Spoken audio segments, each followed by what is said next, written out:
அனைவருக்கும் வணக்கம். இன்றும் பிரதான செய்திகளுடன் இலங்கை தாயகத்திலிருந்து பிரதான செய்திகளுடன் தலைப்புச் செய்திகள். அர்ச்சுனா ராமநாதன் அவர்கள் பாராளுமன்றத்தில் ஆளுங்கட்சிக்கு சாட்டியடி. ஏபியின் ஆயுதங்கள் எங்கே? அரசியல் அணுகுமுறையில் முதலில் மாற்றங்கள் அவசியம். முன்னாள் ஜனாதிபதி சந்திரிகா. கொலைக்கு பின்னர் நகைகள் வாங்கிய செவ்வந்தி. மின் உற்பத்தி செலவு வறட்சியால் அதிகரிப்பு. சஞ்சீவ கொலை எதிரொலி நவீன மயப்படுத்தப்படும் சிறைச்சாலைகள். சஞ்சீவவின் சிறையில் கைபேசி மீட்பு. கடும் வறட்சியால் 12,308 பேர் பாதிப்பு.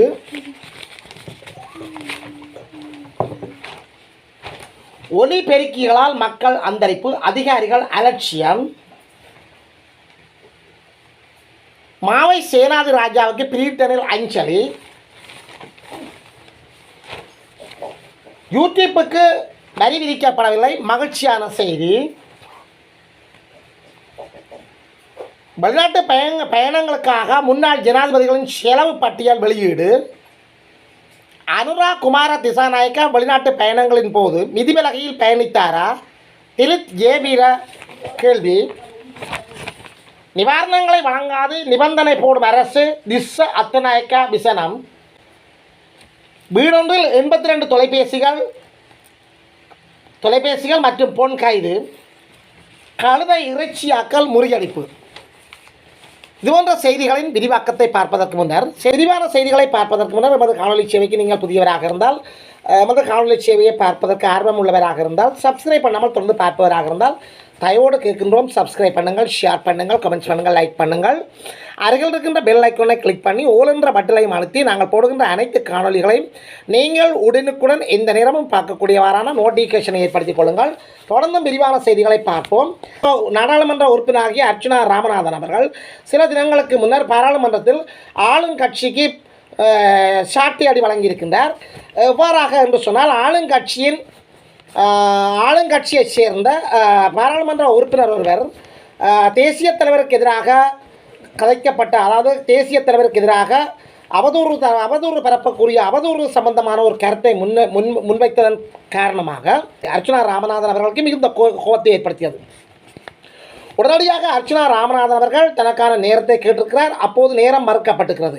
அதன் பின்னர் அவர்களுக்கு 2 நாள் தவணையின் பின்னர் நேரம் வழங்கப்பட்டது. அவ்வாறு வழங்கப்பட்ட நேரத்தில் அரசாங்கத்துக்கு சாட்டியடி கொடுத்திருக்கின்றார். ஆளுங்கட்சியைச் சேர்ந்த நாடாளுமன்ற உறுப்பினர் ஒருவர் தேசிய தலைவருக்கு எதிராக கதைத்ததன் காரணமாக அவ்வாறு சாட்டியடி கொடுத்திருக்கின்றார். ஆளுங்கட்சியைச் சேர்ந்த பாராளுமன்ற உறுப்பினர் ஒருவர் தேசிய தலைவர் பல்வேறு கொலைகளை செய்திருக்கின்றார், பல்வேறு குண்டுவெடிப்புகளை மேற்கொண்டிருக்கின்றார். எனவே பல்வேறு குற்றச்செயல்களில் ஈடுபட்டதன் காரணமாக அவர் ஒரு தீவிரவாதி என்று சொல்லி கருத்தை முன்வைத்திருந்தார். அதற்கு பதிலடியாக அர்ச்சுனா ராமநாதன் அவர்கள் பாராளுமன்றத்தில் ஆளுங்கட்சியைச் சேர்ந்த ஏவிபி என்ற இயக்கம், அதன் தலைவர் ரோகண விஜயவீரா என்பவர் விடுதலை புலிகளின் தலைவரைப் போல போராட்டம் ஒன்றை நடத்தி வந்திருந்தார். அந்த போராட்டத்தில் தலதா மாளிகை உட்பட பல்வேறு இடங்களெல்லாம் குண்டு வைத்திருக்கின்றார்கள். அவர்களும் பல மக்களை கொலை செய்திருக்கின்றார்கள். அவ்வாறாயின் ஏபி கட்சியைச் சேர்ந்த ரோகண விஜயவீரே கூட ஒரு தீவிரவாதியா என்று சொல்லி கடுமையான காரசாரமான கருத்துக்களை முன்வைத்து ஆளுங்கட்சியினுடைய வாயை அடைத்திருக்கின்றார். ஏபியின் ஆயுதங்கள் எங்கே? ஏபி அரச படைகளிடமிருந்து கைப்பற்றிய 2136 ஆயுதங்களை பாதுகாப்பு அமைச்சரம் ஒப்படைக்கவில்லை என்று நாடாளுமன்ற உறுப்பினர் தயாசிறி சுட்டிக்காட்டியுள்ளார். அரசியல் அணுகுமுறையில் முதலில் மாற்றம் அவசியம். முன்னாள் ஜனாதிபதி சந்திரிகா தெரிவிப்பு. அரசியலமைப்பில் மறுசீரமைப்பை ஏற்படுவதற்கு முன்னர் நாட்டின் அரசியல் சூழ்நிலையிலும் அரசியல் தலைவர்களுடைய அரசியல் அணுகுமுறையிலும் மாற்றம் ஏற்பட வேண்டும் என்று தெரிவித்துள்ளார் முன்னாள் ஜனாதிபதி சந்திரிகா பண்டாரநாயக்க குமாரதுங்க.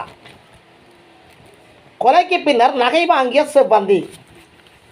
கனேமுல்ல சஞ்சீவ கொலையின் மூளைசாலியாக செயற்பட்டவராக அடையாளம் காணப்பட்டுள்ள இஷாரா செவ்வந்தி கொலைக்கு பின்னர் களுத்துறை நகரில் உள்ள ஒரு நகைக்கடையில் 5 லட்சம் ரூபாய் பெறுமதியான மதிப்புள்ள நகைகளை வாங்கியிருப்பது தெரிய வந்துள்ளது என்று போலீசார் தெரிவித்துள்ளனர். அதேவேளை கை செய்யப்பட்ட பிரதான சந்தேக நபர் செவ்வந்தியின் தாய் மற்றும் சகோதரரை எதிர்வரும் 7ஆம் தேதி வரை விளக்கமறியலில் வைக்குமாறு கொழும்பு நீதிமன்றம் உத்தரவிட்டுள்ளது.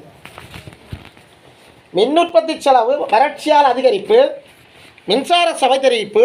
அதிக வெப்பம் மற்றும் எரிபொருள் எண்ணெய் ஆலைகளின் செயற்பாடு ஆகியவற்றில் மின் உற்பத்தி செலவுகள் அதிகரித்து வருவதாக இலங்கை மின்சார சபை தெரிவித்துள்ளது. நீர்த்தேக்கங்களுடைய மட்டங்கள் குறைவடைந்து வருவதால் வாகனங்கள் மூலமான நீர் விநியோகம் அதிகரித்துள்ளது. அத்துடன் நுரைச்சேலை மின் உற்பத்தி நிலையம் முழுத்திறனிலும் இயங்குகின்றது. அதேவேளை நீர் மின்சாரம் பகல் நேர மின் உற்பத்தி 20% இரவு நேர மின் உற்பத்தியில் 40% பங்களிக்கின்றது என்று மின்சார சபை சுட்டிக்காட்டியுள்ளது. 43 யானைகள் ஜனவரியில் பலி. 2025 ஜனவரியில் மனித யானை மோதல்கள் காரணமாக சுமார் 43 யானைகள் உயிரிழந்துள்ளதாக சுற்றுச்சூழல் அமைச்சர் கலாநிதி தம்மிக்க படபத்தி தெரிவித்துள்ளார். வரும் தேர்தல்களில் அனுராவுக்கு அரசுக்கு பாடம் கற்பிப்பார். வரும் தேர்தல்களில் தமிழர்கள் அரசுக்கு பாடம் கற்பிப்பார் சாணக்கியன் சுட்டிக்காட்டு. பொறுப்பு கூறல் விடயத்தில் கடந்த கால அரசாங்கங்கள் போலவே தேசிய மக்கள் சக்தியும் செயற்படுகின்றது. இதற்கான பதிலடியை தமிழ் மக்கள் அடுத்த தேர்தலில் வழங்குவார்கள் என்று இலங்கை தமிழரசு கட்சியின் மட்டக்களப்பு மாவட்ட நாடாளுமன்ற உறுப்பினர் ராசமாணிக்கம் சாணக்கியன் நாடாளுமன்றத்தில் தெரிவித்துள்ளார். சஞ்சீவ கொலை எதிரொலி நவீனமயப்படுத்தப்படும் சிறைச்சாலைகள். நீதிமன்றத்துள் துப்பாக்கிச் சூட்டுக்கு இலக்காகி கனைமுள்ள சஞ்சீவ கொல்லப்பட்ட சம்பவத்தின் பின்னர் சிறைச்சாலைகளில் நவீன தொழில்நுட்ப வசதிகள் மூலம் பாதுகாப்பை பலப்படுத்த தீர்மானிக்கப்பட்டுள்ளது. இதற்கமைய நாட்டில் உள்ள அனைத்து சிறைச்சாலைகளிலும் விசேட பாதுகாப்பு வேலை திட்டம் ஒன்றை நடைமுறைப்படுத்த நடவடிக்கை எடுக்கப்பட்டுள்ளது. அதன்படி தொலைபேசி தொடர்பு தடுப்பு சாதனங்கள் நவீனமயமாக்கலுடன் சேர்க்கப்பட்டுள்ளது. சிறைச்சாலைகளில் ஏற்கனவே ஜமார் கருவிகள் பொருத்தப்பட்டுள்ள நிலையில் சட்டங்களின் தன்மை காரணமாக தொலைபேசி இணைப்புகளை முழுமையாக முடக்க முடியவில்லை. இதனால் சிறைச்சாலைகளில் உள்ள கைதிகள் தொலைபேசி இணைப்புகள் மூலம் வெளித்தரப்பினருடன் உறவுகளை வளர்த்து கொண்டுள்ளனர். அதற்கமைய ஜமார் கருவிகள் உள்ளிட்ட பாதுகாப்பு அமைப்புகளை சீரமைக்குமாறு சிறைச்சாலை திணைக்களத்துக்கு பாதுகாப்பு அமைச்சு பணிப்புரை வழங்கியுள்ளது. சஞ்சீவாவின் சிறையறையில் கைபேசி மீட்பு. நீதிமன்றத்துக்கு கொண்டு வரப்படுவதற்கு முன்பு கனைமுள்ள சஞ்சீவ தடுத்து வைக்கப்பட்டிருந்த சிறைச்சாலையிலிருந்து ஒரு கையடக்க தொலைபேசி கண்டுபிடிக்கப்பட்டுள்ளது. கனைமுள்ள சஞ்சீவ கொலை தொடர்பாக சிறைச்சாலை தரப்பு மேற்கொண்டு வரும் விசாரணைகளின்படி குறித்த தகவல் வெளியாகியுள்ளது. கடும் வறட்சியால் 12,308 பேர் பாதிப்பு. கடும் வறட்சியால் 12,308 பேர் பாதிப்பு. இளவும் வறட்சியான காலநிலை காரணமாக 2,295 குடும்பங்களைச் சேர்ந்த 12,308 பேர் பாதிக்கப்பட்டுள்ளனர் என அனர்த்த முகாமைத்துவ மத்திய நிலையம் தெரிவித்துள்ளது. களுத்துறை மற்றும் ரத்தினபுரி மாவட்டங்களிலே வறட்சி காரணமாக அதிகளவான மக்கள் பாதிக்கப்பட்டுள்ளனர் என்று தெரிவிக்கப்பட்டுள்ளது.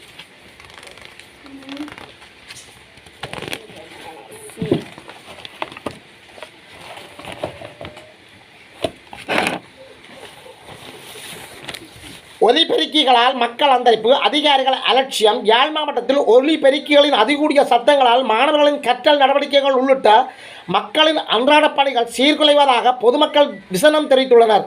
யாழ் மாவட்டத்தில் அதிகரித்துள்ள ஒலிபெருக்கி பாவனை தொடர்பில் கட்டுப்படுத்துவதற்கு நடவடிக்கை எடுப்பதாகவும் இதனை மீறுவோருக்கு கடுமையான சட்ட நடவடிக்கைகள் பாயும் எனவும் யாழ் மாவட்ட சுற்றாடல் பாதுகாப்பு குழு கூட்டத்தில் தீர்மானம் எடுக்கப்பட்டது. எனினும் இதனை கட்டுப்படுத்துவதற்கு அதிகாரிகள் அசமந்த போக்கியை கடைபிடிக்கின்றனர். அண்மையில் சண்டிலிப்பாய் பிரதேச செயலகத்துக்குட்பட்ட பகுதிகளில் ஆலயங்களில் 15க்கும் அதிகமான ஒலிபெருக்கி பொருத்தப்பட்டு இரவு முதல் அதிக இரைச்சலுடன் ஒலி எழுப்பப்பட்டது. இதனால் அருகிலுள்ளவர்கள் மட்டுமின்றி அயல் கிராமங்களில் உள்ள மக்களும் பாதிப்புக்குள்ளாகி இருந்தனர். இதுகுறித்து போலீசாருக்கு அறிவித்து நடவடிக்கை எடுக்கவில்லை என்று மக்கள் கவலை வெளியிட்டிருக்கின்றனர். மாவை சேனாதி ராஜாவுக்கு பிரிட்டனில் அஞ்சலி. மறைந்த மூத்த அரசியல் தலைவரும் இலங்கை தமிழரசு கட்சியின் முன்னாள் தலைவருமான மாவை சேனாதி ராஜாவின் 31ஆம் நாள் நினைவு பிரித்தானியாவில் நடைபெற்றுள்ளது. சமூக ஊடகங்களுக்கு நாம் வரி விதிக்கவில்லை. சில தினங்களுக்கு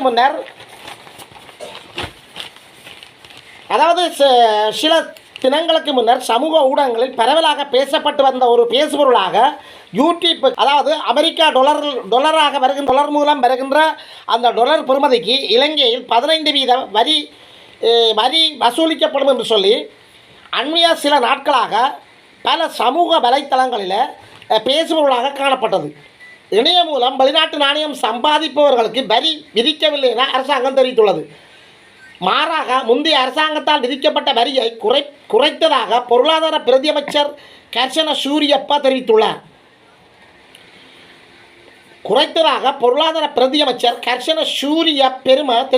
அவர் மேலும் தெரிவிக்கையில், முந்தைய அரசு இந்த சேவைக்கு 30% வரி விதித்ததாகவும் தனது அரசு ஆட்சிக்கு வந்த பிறகு அது 15% குறைக்கப்பட்டுள்ளது என்று அவர் குறிப்பிட்டுள்ளார். வெளிநாட்டு பயணங்களுக்காக முன்னாள் ஜனாதிபதிகள் செலவு பட்டியல் வெளியீடு. மஹிந்த ராஜபக்ச உட்பட முன்னாள் ஜனாதிபதிமார் வெளிநாட்டு பயணங்களுக்காக ஒதுக்கப்பட்ட நிதியை முறைகேடாக பயன்படுத்தியவை தொடர்பான செலவு பட்டியலை கலாநிதி ஹரணி அமரசூரிய நாடாளுமன்றத்தில் சமர்ப்பித்துள்ளார். நாடாளுமன்றத்தில் நேற்று நடைபெற்ற பாதுகாப்பு தொடர்பான குழுநிலை விவாதத்தில் கலந்து கொண்டு உரையாற்றிய பிரதமர் இது தொடர்பில் மேலும் தெரிவிக்க, ஜனாதிபதி ஒருவர் வெளிநாட்டு பயணங்களை மேற்கொள்ளக்கூடாது என நான் கூறவில்லை. ஆனால் எமது நாட்டில் இருந்த அரசியல் கலாச்சாரத்தால் கடந்த காலங்களில் பணம் வீண்விரியமாக்கப்பட்டுள்ளது. அதற்கமைய முன்னாள் ஜனாதிபதி மஹிந்த ராஜபக்ச வெளிநாட்டு பயணங்களுக்காக 2010 முதல் 2014 வரையான காலப்பகுதியில் 3572 மில்லியன் ரூபாய் செலவழிக்கப்பட்டுள்ளது. 2015 முதல் 2019 வரையான காலப்பகுதியில் முன்னாள் ஜனாதிபதி மைத்திரிபால சிறிசேனா வெளிநாட்டு பயணங்களுக்காக 384 மில்லியன் ரூபாய் செலவிடப்பட்டுள்ளது.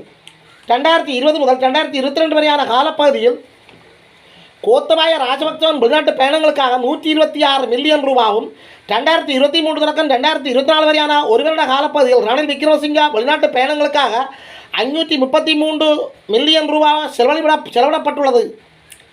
2024 செப்டம்பர் முதல் 2025 பிப்ரவரி வரையான காலப்பகுதியில் தற்போதைய ஜனாதிபதி அனுரகுமார திசாநாயக்காவின் வெளிநாட்டு பயணங்களுக்கு 1.8 மில்லியன் ரூபாயே செலவிடப்பட்டுள்ளது. ஜனாதிபதி 3 நாடுகளுக்கு சென்றுள்ளார். 11 பேர் மட்டுமே பங்கேற்றுள்ளனர். மக்கள் மீது சுமைகளை திணிக்காது இருக்கின்ற வளங்களை கொண்டு சிறப்பாக செயற்படுத்துவதே எமது நோக்கம் என்றார். நிதிபலகையில் பயணித்தாரா ஜனாதிபதி அனுரகுமார திலித் ஜேவீர கேள்வி. நாடாளுமன்றத்தில் வெளியிடப்பட்டுள்ள ஜனாதிபதி அனுரா திசாநாயக்காவின் வெளிநாட்டு பயண செலவு புள்ளிவிவரங்கள் நம்பத்தகாதவையாக உள்ளதாகவும் நாடாளுமன்ற உறுப்பினர் திலித் ஜேவீர நாடாளுமன்றத்தில் தெரிவித்துள்ளார்.